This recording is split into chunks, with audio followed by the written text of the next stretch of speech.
study day was about commemorations and anniversaries, and I was asked to do a talk about Pear Tree Church. And when you look at the church, you may think to yourself, well, it's quite ordinary, it's not particularly old compared to many churches and cathedrals in England. So why should this church be special? What is the anniversary or commemoration that we wanted to talk about? Well, if I can take you back to 1618, that was when this church was built. And the reason it was built was because until that date, everyone who was living on the east side of the River Itchen had to go to church in Southampton. No matter what the weather, if it was raining, snowing, fog, they had to get in their little boats and get rowed across the river to go to St Mary's. Now, of course, in the winter and in bad weather, this was not very easy to do. And in fact, some people even lost their lives. But there was nothing that could be done until a new family moved in. There was a house built just on the side of where the church now sits, called Pear Tree House. And it was the home of a man called Captain Richard Smith. And he was a well-to-do man, he had money, he had position. But like everyone else, he would have had to have rowed across the river to go to St Mary's for church, which was compulsory in the 17th century. So he came up with another solution. He asked if he could pay for a chapel to be built so that people could come to church on the east side and not have to row across the river. He put up £500 of his own money, and this was used to build this chapel, which is properly called the Jesus Chapel St Mary Extra on Pear Tree Green, because it is a chapel associated with St Mary's Church, and sometimes it's known as St Mary over the water. The work was completed in 1618, but then they realised that they needed to have a special service of consecration. Now, in England at this time, there was no written down Anglican service. It's not that long since the Reformation has taken place, and at that time, all the original Catholic churches had just been turned into Anglican churches. But what Richard Smith did was to apply to the Bishop of Winchester. And luckily for him, the man who was Bishop of Winchester was a man called Lancelot Andrewes. And he was one of the most famous scholars of the day. He helped to write the King James authorized version of the Bible. People would come to see him because he was so famous and was such an awe-inspiring figure in the church. And he agreed to come and do the service of consecration. So he came in September 1620, and the service took most of the day because they consecrated not only the church, but also the churchyard. But then the important thing was that afterwards, Lancelot Andrewes wrote down his service, and that was published. And from that time, everybody who was going to consecrate an Anglican church would go to Lancelot Andrewes' service and use that. So that's what makes Pear Tree significant in ecclesiastical history, because it was the first church that used that service written by Bishop Lancelot Andrewes. And that service of consecration took place 400 years ago, in September 1620.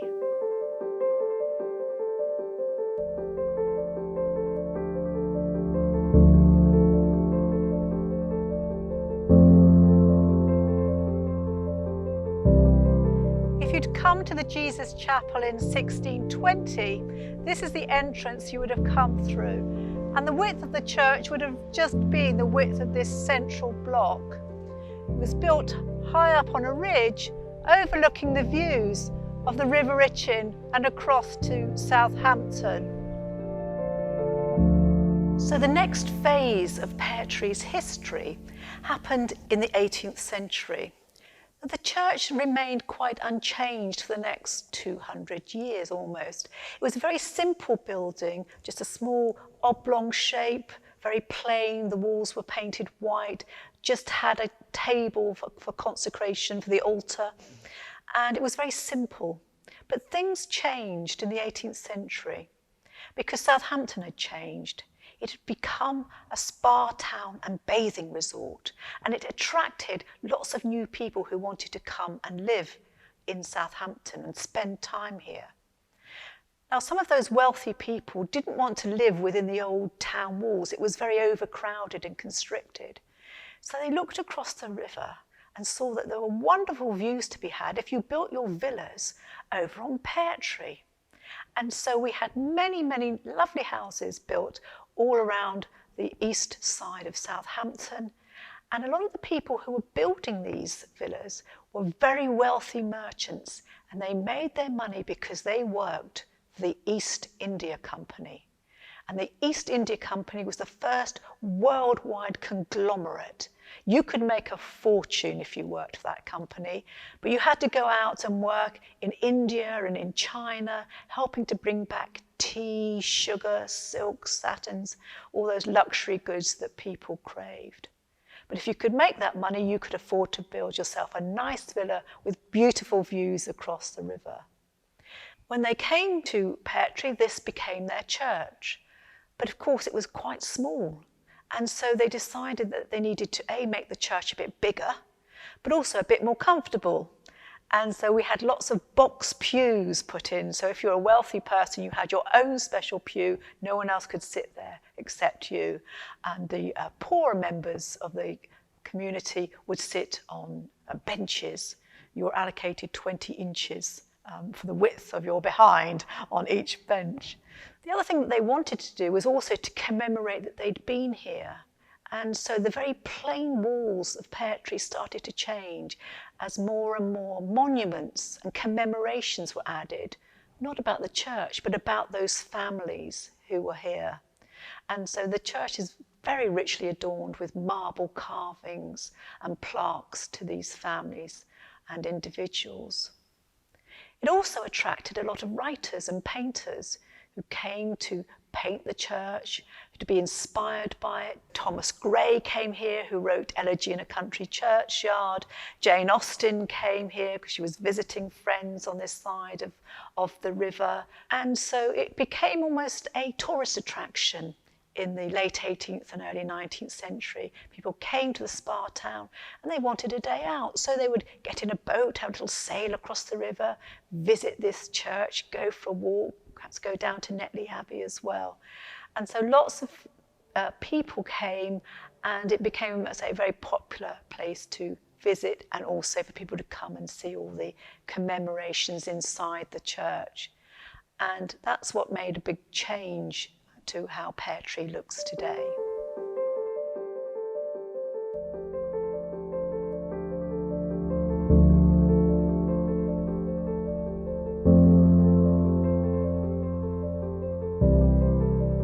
So in telling the story of Pear Tree, there are more commemorations and more memorials that we're adding to the story, because as part of our 400th anniversary, we've restored 3 memorials in the churchyard. The War Memorial, and behind me the Rosamond Memorial, which is a Grade 2 listed memorial, very richly decorated, and this more simple column, which is to commemorate the family of Jane Austen, her cousin Elizabeth and her husband John Butler Harrison. And this forms part of the ongoing story of Pear Tree. When we get to the Victorian and sort of early 20th century period in Pear Tree, things change again. It becomes more industrialised. There are more people moving into the area. And this church was, again, getting too small. And so other churches started to be built on the east side of the river, so it was no longer the only one. But it was still in the hearts of those original ferry families who still lived in Itchen Ferry, who still found work as ferrymen, as working on the floating bridges, as yachtsmen, as smugglers, and even later on liners and on yachts. So it's very much a maritime church. But the most poignant tale, and that's memorialised in the churchyard here, is the story of Richard Parker. And when he was 17 years old, he got his first job at sea. And he got a job as a cabin boy on a yacht called the Mignonette. And the Mignonette was being sailed to Australia, where its new owner lived. There were 4 people on the crew. It should have been an adventure, an interesting voyage. but it all went horribly wrong. There was a storm and the yacht was wrecked. Luckily, the crew managed to get off the yacht before it sunk into a small dinghy. But they didn't manage to bring any water with them, and they only had a tin of turnips to eat. They thought they would be picked up. They had a sextant.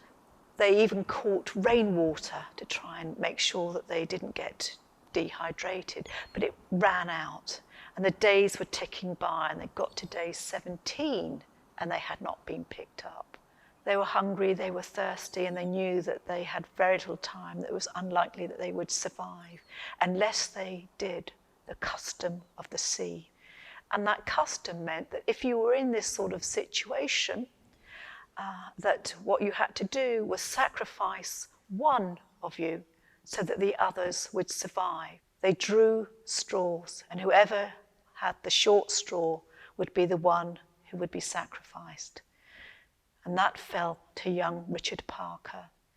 He was killed, he was eaten, and he sustained his crewmates for another couple of days, and then they were picked up. They didn't make any cover up of what they'd done. They were quite open about it because they felt that they had acted as other people would have done. They had followed the custom of the sea. But when they got back to England, they were arrested and put on trial for murder in a case that made legal history. They were found guilty of murder, and the reason was that Richard Parker was underage. He was 17 when he was killed. And they decided that he shouldn't have been part of the drawing of lots, and also that necessity was not an excuse for murder. And that's a landmark case that is still studied today. So the original memorial to Richard Parker is now in the west porch inside the church, but this new memorial was put in 2006, and again it tells the story of Richard Parker and what happened to him, and also commemorates two of his shipmates, Captain Thomas Dudley and Edward Stevens. And on the memorial it has the saying, "Though he slay me, yet will I trust in him," which is something that his brother Daniel Parker wanted to have engraved on the memorial.